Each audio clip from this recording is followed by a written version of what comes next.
Hey everybody, this is D Hunter, bringing another action figure review. Today, we're going to be looking at the McFarlane DC Multiverse Megafig King Shark from The Suicide Squad, and we're going to be looking at the bloody variant. Now, that may seem weird to you, because we're looking at the non-bloody version. So, funny story, this guy was a Walmart exclusive. This is the Megafig version. The original version is a Build-A-Figure. He has some different shorts. So I got this guy at the Walmart website a long time ago, and I ordered him really quickly, but then there was something else that I wanted, so I ended up canceling my order and reordering him with something else. That way I could pay with PayPal credit and not have to pay interest. So, long story short, time went by, he got delayed, of course. Eventually, they shipped him out. I got him. Cool, no problem, great. I was definitely disappointed it wasn't the bloody version that was pictured. I had read the bloody version was overseas. I even talked to a couple people that had that, but shipping was astronomical, so I decided to wait.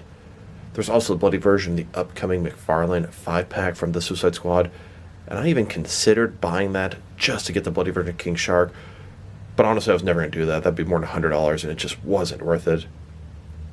Funny thing, I got a second Megafig King Shark on my doorstep. I was like, what the heck? So I went and checked my order history. They canceled it, they refunded my money, so I had a second King Shark for free. I've kept this guy for a long time. Thought maybe I could trade him. Maybe it was just meant to be. I have a very large unopened action figure collection, and he's been sitting there with them. My unopened action figure collection is specifically Batman related. And while King Shark is maybe ever so slightly, distantly Batman related, he's definitely not a Batman character, so I don't need him in my unopened collection. I've been just waiting to do something with this guy. Now, shout out to my boy. His name is YoJoBro82 from the Foosh forums. I saw that he made a post. He ordered from Walmart. They restocked this King Shark recently, and he got the bloody version. I guess this new batch has the blood around the mouth. And he actually said that he would prefer to have the regular version. I'm thinking, hey, everybody's a winner. We can help each other out. Dropped him a message. He said no problem. He sent me the bloody head. Got in the mail today. So I'm finally going to do something with this King Shark. I'm going to open him up, pop his head off, pop the bloody head on, and I'm going to mail off the non-bloody head to my boy YoJoBro82. Thank you very much. So let's check out the packaging. Now do keep in mind, this is the regular version. Packaging is going to be exactly the same. Barcode will be exactly the same. It just seemed like the first batch had no blood, and the second batch did. I honestly thought that maybe McFarlane did no blood around his mouth because Warner Brothers told him they had to. I really don't know, but the fact that now they have blood, it really doesn't make any sense. This is a gold label edition. He comes with some severed limbs, a display stand in the background, and a pretty nice little stand for his collector's card. DC Multiverse King Shark from The Suicide Squad. At the top, it says The Suicide Squad. At the side, King Shark from The Suicide Squad. Other side, simply says King Shark. At the bottom, got a bunch of credits, and there is a barcode, in case that helps anybody. And on the back side, King Shark posed up, and here are the rest of the figures from The Suicide Squad. So, a little bit late, but I'm happy to finally have the last variation of King Shark, and I didn't have to buy that 5-pack to do it. Thanks again for hooking me up. Everyone's a winner. Here we go. Alright, now that we got this figure out of the package, here he is with all his accessories laid out. He does go with a display stand, a collector's card, a nice little stand for the collector's card, and then 2 severed limbs in military camo fatigues. I do find it very interesting that this version didn't have the blood around the mouth. Bear in mind, I got this in the initial shipment from Walmart, but it did came with bloody severed limbs. Yeah, Warner Brothers has no gun mandate. No officially licensed DC figures come with guns, but apparently it's fine to have bloody stumps and limbs. I mean, come on. So let's take a quick look at him. King Shark here, Megafig. He's very big. He's got this articulated jaw, very nice. The teeth look great. 2 layers, just like a shark. Pink gums, little tongue in there. Nice little sort of texturing on his skin. He's got gills back here. Paint looks a little rough here. I remember my other one being very similar. Shorts, kind of plaid, different color than the Build-A-Figure version. Looks like single jointed elbows, single jointed knees, even though I can't see them. Overall, it's a fantastic figure for a dumb character from the film, but he was enjoyable nonetheless. And now for the moment I've been waiting for. Here's this package from Yojo Bro 82. Can't wait to open it up, check out this bloody mouth, put it on this guy. Kind of hyped myself up a little much. I don't think the blood is even that extensive on the mouth. But it's still going to be fun to have all three variations of King Shark. So here's this bloody head. Looks pretty nice. Got blood all around the mouth. Kind of subtle, but very happy to have it. Now let's see if there's blood on the teeth. I think it's always difficult to open up. There. Ooh, look at that. Blood all over the teeth, the tongue, covered in blood. This is a very nice variation. I'm extremely pleased that I reached out and got this. Love it. Looks great. Looks gruesome. Now, it would have been nice if McFarlane made this head available for people to purchase who got the King Shark that was not what was advertised. What was advertised in all the pictures is this bloody version. I personally was very disappointed to get the non-bloody variant, and that has finally been rectified all these months later. And just a closer look at his face or head sculpt. This is the regular head. Looks very nice as is. You can see the eyes, the nostrils. I just really like the tongue and the gums and the teeth. I think they did an excellent job with this.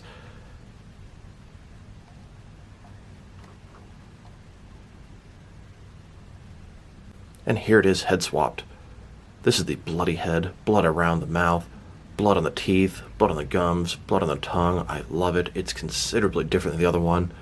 It has surpassed my expectations, and my expectations were kind of medium-low. I didn't think it was going to be this cool. Now, I like all three variations. Didn't really feel like I needed the other variation of the Mega figure without the blood. It was just not different enough for the original release. But then again, now we've got three of these fuckers. Tell me what you guys think. Which head do you guys like better? I mean, if I had just one King Shark, I would probably want the non-bloody head. But if I had two, I'd want the bloody and the non-bloody. But hell, now I've got all three. Now let's check out his accessories. And let's start with the boring stuff. Here's his display stand. Typical McFarlane stand. Black perfect circle. Says DC at the bottom. One peg for the peg holes on his feet. It's very thin. Very basic. Here's his collector's card. This is the only collector's card I've seen that came with a display stand like this. I mean, he is a Mega figure, and it's a gold label edition. But seems like it's a one-off. Collector's card here. Got King Shark posed up. It's kind of got a shiny sort of silver border around it. King Shark from the Suicide Squad. On the back side, there is a description. If you want to read that, go ahead and pause now. It comes in two separate pieces. When put together, it looks like this. Kind of cool way to display the card, but I don't put these on display. I just keep them in a pile on a shelf. Now let's look at these separate limbs. King Shark was going around just eating people in the film. There were a bunch of people that worked for the Corto Maltese government, and they were pretty much corrupt. He ate plenty of those guys. So, here's the leg. No articulation, it's got a boot there. Pants kind of ripped at the bottom. Camo, and it's got this bloody stump at the top. It looks gruesome. He can hold this thing, shove it in his mouth. Can look great with the bloody variant. Then we have the hand here. Once again, no articulation, regular hand, camo, and another bloody stump. Some kind of gruesome accessories. Surprised Warner Brothers allows that nowadays. And now I've got 4 different severed limbs, all in camo attire. This could make for some pretty cool background effects, maybe after a war or a battlefield with a bunch of military figures. Now I've got 2 sets because I got 2 of these different gold label Walmart exclusive King Shark Mega figures. Like I said before, Walmart sent me a free one. They canceled order, they didn't charge me. And you know what? I'm totally cool with that because they have done a whole bunch of bullcrap to me before. Sent me 2 of the same figure and charged me twice when I didn't want them to. I tried to cancel stuff, they said it was canceled and still charged me, etc. Now I have 2 sets of these. The actual Build-A-Figure from the single releases did not come with any severed limbs. In addition to the severed limbs that came with King Shark, I've also got a couple of severed Georgie arms from NECA's It Pennywise figures. Here's King Shark eating the severed arm, and then eating the severed leg. Does look fantastic with the bloody head. Here are all 3 variations of King Shark. On the left with the blue shorts, that's the Build-A-Figure from the Suicide Squad wave. The one in the center, that's the Walmart exclusive gold label edition Mega Figure with the bloody mouth. And the one on the far right is the Walmart exclusive gold label edition Mega Figure with the non-bloody head. Now if you want to, these heads pop out pretty easily. You'd always put the bloody head on the guy with the blue shorts. Interchange these guys as much as you want. Now it'd be kind of cool to make the bloody head variant a little more bloody. Maybe paint some blood spots all over his body, or those little sort of fish things biting all over him near the end. Could have a nice battle damaged King Shark. Here's the Build-A-Figure version of King Shark with the blue shorts, with the bloody head attached. The heads are really easy to pop in and out. Now that we've taken a pretty good look at both the figure and his accessories, now let's check out his height. Now this is a McFarlane Mega Figure. They're part of the 7-inch scale, but they're considerably larger than 7 inches. From bottom to top of his head, he's standing at about 8.75 inches tall, which is going to translate to about 22 centimeters. Now let's check out his articulation. Starting with his head here, it's on a ball joint. It doesn't move in the traditional way. It can rotate around.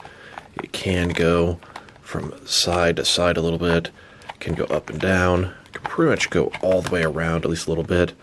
His jaw's articulated, opens and shuts. Shoulders on a ball joint, about 90 degrees. Up, down, around, all that good stuff. Single jointed elbow. Goes in a little bit less than 90 degrees with rotation. His wrist here can rotate, and it's hinged as well. His torso got a ball joint, rotate around, forward and back. He's got another ball joint at his waist, rotate around, forward and back. Now his legs, they do have a lot of articulation, but most of it is obstructed by these shorts. They can go out about this far, but it kind of snaps right back into place. Now, he does have knee articulation, but very hard to use with the shorts there. Ankles, forward and back, they can tilt and rock. Then he has toe articulation. Here's how his legs look without the torso. You can see on the inside, he has the full articulation of a standard McFarlane figure.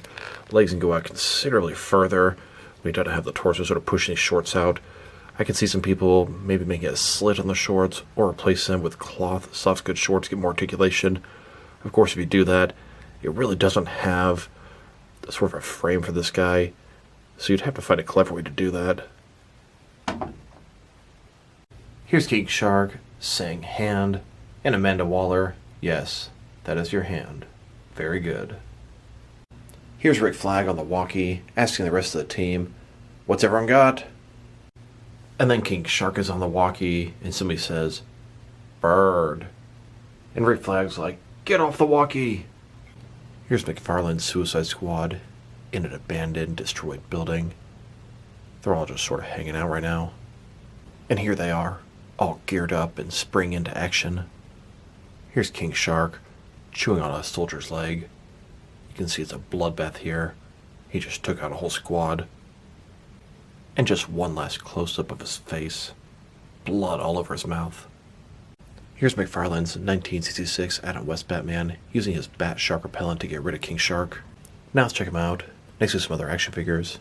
Starting off with some other McFarlane DC Multiverse figures. Here are all 3 variations of King Shark that I have. The McFarlane Suicide Squad 5-pack that apparently just dropped. It comes with King Shark with the blue shorts and the bloody head. So if you really wanted to stretch it, there are technically 4 different variations of him you can get. Here he is, with the standard versions of the other 4 members of the Suicide Squad McFarlane has made. I really do like these guys together as a group. I really wish McFarlane would release a Ratcatcher 2.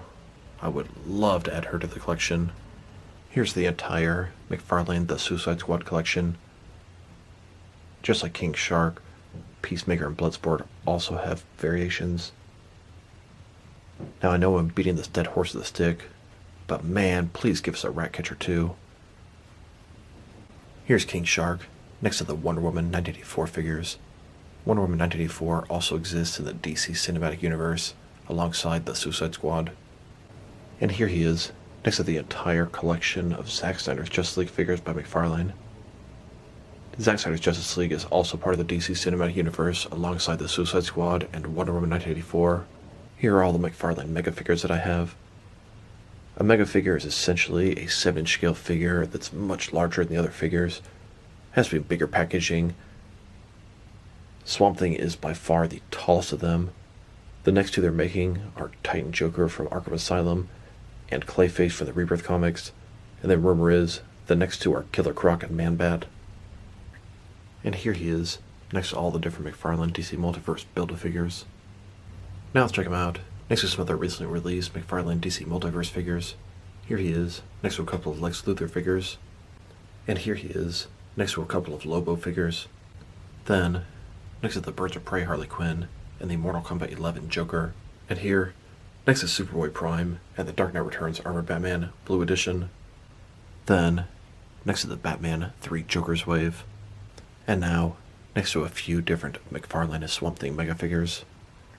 And with the Year 2 Batman. And next to Nightwing and Red Hood from Gotham Knights. And next to the Batman Who Laughs and Robin Crow's 4-pack. Then, next to the first wave of the Batman figures. And finally, next to the Speed Force Flash from Zack Snyder's Justice League. Now let's check him out. Next to the Mattel Build-A-Figure DC Multiverse King Shark. This is one of Mattel's best figures in the Multiverse line. This guy is pretty much the same size as the McFarlane King Shark. This one is from the Flash CW verse, and there's an alternate head from the comics. Here's the alternate Hammerhead version from the comics. And that gives me 5 different variations of King Shark. They're all giant, oversized deluxe figures, and they're all fantastic. Now let's check them out. Next to some other DC Shark figures. Here he is, next to a Mattel DC Universe Classics Shark. I believe this guy is a Justice League villain. Then, next to a DC Direct Shark figure. I believe this one is a Green Lantern villain. Then, next to a custom painted shark. This guy is a Batman villain. He's part of the Terrible Trio that consists of Fox, Shark, and Vulture. And here, next to a custom Great White Shark. This guy's a modern Batman villain. Here's King Shark, next to Mattel's DC Multiverse Suicide Squad figures from the first film. Now let's check them out, next to some other McFarlane Mega figures that are not from the McFarlane DC Multiverse line. Here he is, next to a Witcher Ice Giant. Then, next to a Netflix Witcher Kikamura. Here he is, next to McFarlane's Princess Bride Fezzik. And then, next to the McFarlane Spawn Violator. Now let's check him out, next to some action figures from different various companies, to see how he fits in both scale and style-wise, in case you don't know which lines you can mix him with. Since he's a McFarlane figure, they're typically the 7-inch scale. I'm going to start off my comparisons with some of the larger action figure lines I collect, and work way smaller. Here he is, with some of his McFarlane Toys brothers. In front of you are 5 different action figure lines, all from McFarlane Toys, all 7-inch scale. Then, next to some more McFarlane Toys. These are from different various video game properties. And now, next to some Jack-specific wrestling figures. And here he is, next to some DST or Diamond Select toys. Then, next to some DC Direct and DC Collectibles figures. And here, with some NECA figures. Then, with some Mattel wrestling figures. And now, next to some Jazzwares AEW wrestling figures. And here he is, next to some Mezco 1/12 collective figures. Then, next to some Mattel DC Universe Classics and Multiverse figures. And here he is, next to some Mayfax figures. Then, next to some Hasbro Marvel Legends. And here he is, next to some SH Figure Arts action figures. And finally, next to some Jazzwares Fortnite figures. Overall, this version of King Shark is great. I really like the bloody mouth. Really adds some personality to the figure. Like I said before, if I had to just have one King Shark, I'd rather be the clean version, so it'd work in a bunch of different scenarios. But this one here is a great sort of action version in the middle of a fight, eating and tearing up some people. When I originally got the variant, I was very disappointed he didn't have the bloody mouth. I would have been pretty cool with the blue shorts, clean mouth, as well as the sort of plaid shorts and bloody mouth. But now I have 3 of them, and there is sort of that 4th version that I'll probably never actually track down. Either way, all in all, this is a great figure. His accessories are pretty much non-existent. His articulation is good, although I do have some issues with the elbows. They don't go in very far, and if you push them, it kind of starts to damage the plastic around there. Not quite designed well. He does look great though. Sculpt and paint job are fantastic. Just a little bit of issue with some of the paint around here, but I almost feel like it's supposed to be that way. If I were to rate this guy, I'm going to give a very strong 8.5 out of 10. Really enjoying this figure. Really like the bloody mouth. So this is D Hunter. Thank you guys for watching this video. If you liked the video, press like below. If you have anything to say about the video, add to the comment section. If you want to see additional action figure reviews from me, press subscribe. I do appreciate you do that. Once again, this is D Hunter. Thank you guys for watching this video, and I'll talk to you guys real soon.